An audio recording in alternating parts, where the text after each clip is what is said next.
Le tambourinage est une activité à part entière.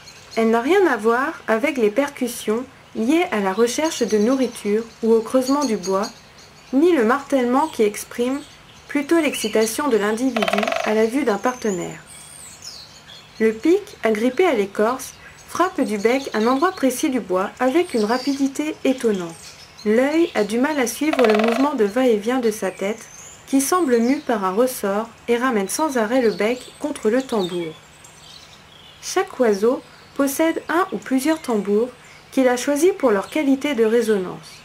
Il s'agit le plus souvent d'une partie dépourvue d'écorce sur un arbre sain.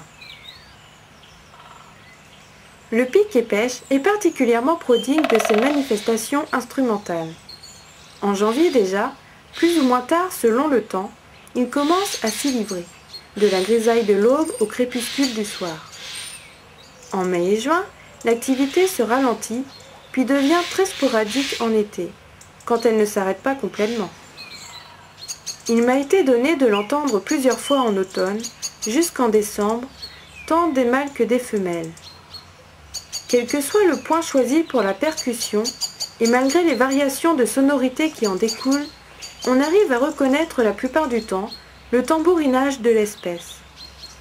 Il dure un peu moins d'une seconde, pour 6 à 12 coups, avec une accélération très nette de l'amplitude. En dehors de la saison principale, qui va de février à mai, on perçoit aussi des versions raccourcies et moins typiques. Mentionnons enfin les martèlements nerveux provoqués par l'excitation.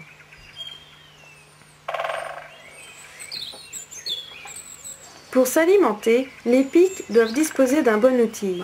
Ils sont pourvus d'un bec exceptionnel fort, grâce à celui-ci qui continue à pousser régulièrement chaque jour pour compenser l'usure consécutive au travail. Le pic va pouvoir perforer et creuser le bois. Le bec est utilisé plutôt comme un levier et c'est avec des mouvements latéraux de la tête que le pic arrache les fibres du bois. Pour résister aux chocs violents contre le bois, le pic-et-pêche possède une musculature et une boîte crânienne adaptées à cet usage et capable de jouer le rôle d'amortisseur de choc.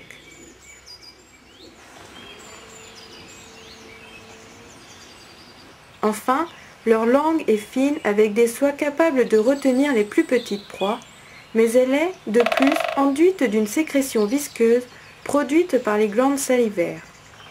Il explore les troncs et les branches, martèle les écorces et s'empare ainsi de nombreuses larves de coléoptères et de lépidoptères. Il faut y ajouter les autres insectes qu'il peut capturer, notamment les fourmis, les guêpes, les libellules, les sauterelles. Il ouvre les galles pour en extraire la larve et ne dédaigne pas les araignées.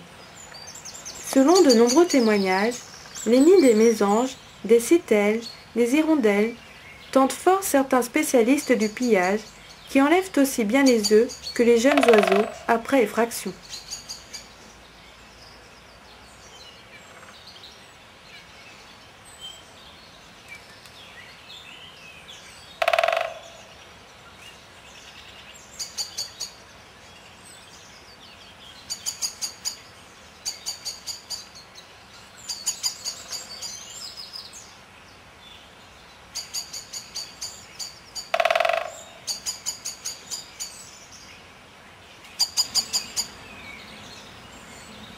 C'est un grand amateur de graines de conifères. J'ai bien des fois découvert son atelier, sa forge, en remarquant au pied d'un arbre un amas de cônes déchiquetés. Plus haut, dans les sillons de l'écorce, d'autres sont fichés ou coincés. Pendant une grande partie de l'année, de fin juin au début d'avril, le pic vient y travailler. D'un sapin ou d'un pin du voisinage, il détache un cône et le transporte au bec, parfois dans les pattes, jusqu'à son établi. Là, après avoir jeté l'ancien hors de son étau, il fixe son butin dans la crevasse et se met à ouvrir méthodiquement les écailles pour avaler les graines. En 5 minutes, il a terminé et repart chercher un nouveau cône. Il en use de même avec les galles de chêne, les noyaux de fruits, les glands, les faînes, les noisettes, les noix, les baies et les fruits les plus divers et même les bourgeons. Certains Certains individus adorent la sève douce ou la résine liquide et percent au printemps des séries assez régulières de trous dans l'écorce des conifères, des tilleuls, des hêtres, puis lèchent les gouttes qui s'écoulent. Le régime de l'espèce est donc en partie végétarien.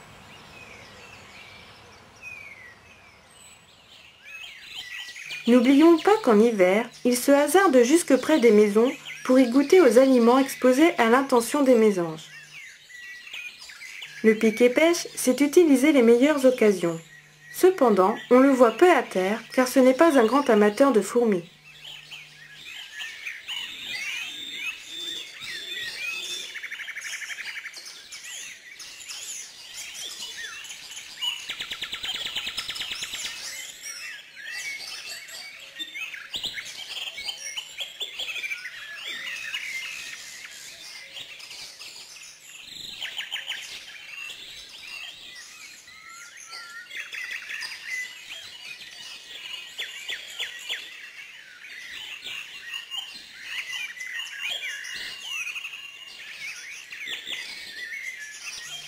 Ses facultés d'adaptation se révèlent aussi dans le choix de son habitat. On peut le rencontrer partout où il y a des arbres, dans les bois et forêts de tout genre et en montagne jusqu'à la limite supérieure des massifs arborescents. Sa densité est cependant beaucoup plus faible dans les peuplements purs de conifères et en altitude. En plaine, il préfère les arbres élevés aux haies et aux vergers qu'affectionner le pic vert. Les parcs lui conviennent à merveille, même au milieu des vignes. Le pic-et-pêche parcourt son territoire en solitaire pendant une grande partie de l'année, y affirmant sa présence par ses cris et ses tambourinages. S'il se laisse parfois entraîner dans l'orbite d'une ronde de mésanges, il retourne bientôt à ses explorations personnelles et, le soir, gagne son gîte nocturne. Une des cavités qu'il connaît et qu'il a peut-être forcé lui-même à cet effet. Il y dort en position verticale, accroché à la paroi. C'est une habitude commune à tous les pics qui passent rarement la nuit en plein air. Durant l'hiver, une certaine tolérance règne entre les pics et pêches, les disputes sont rares. Mâles et femelles vivent séparés, mais voisins, dans le territoire auquel ils restent fidèles. Dès le mois de décembre, la douceur d'une belle journée les incite à tambouriner, mais cette manifestation ne devient régulière qu'à fin janvier et en février, quel que soit le temps. Souvent, elle se localise aux environs d'une cavité ou d'un arbre qui sera creusé. Peu à peu, au cours de février et mars, et après bien des poursuites et des défis mutuels, mâles et femelles s'habituent l'un à l'autre, se rapprochent, se reconnaissent, et leur manège prend un caractère nuptial. Le choix d'un site ou d'une cavité de nidification, puis son aménagement, scellent leur accord avant que l'accouplement les unisse sous leurs ailes déployées. Néanmoins, les partenaires vivent encore sur le pied de guerre et les escarmouches continuent en dehors des abords immédiats du nid. Cette phobie du prochain paraît même affecter plus tard les rapports entre les parents et leurs petits. Dès fin mars, l'excavation d'une niche est entreprise, à moins qu'une ancienne ne soit utilisée, même d'une autre espèce. La hauteur varie de 4 à 10 mètres le plus souvent, mais j'en ai vu au-dessous de 2 mètres.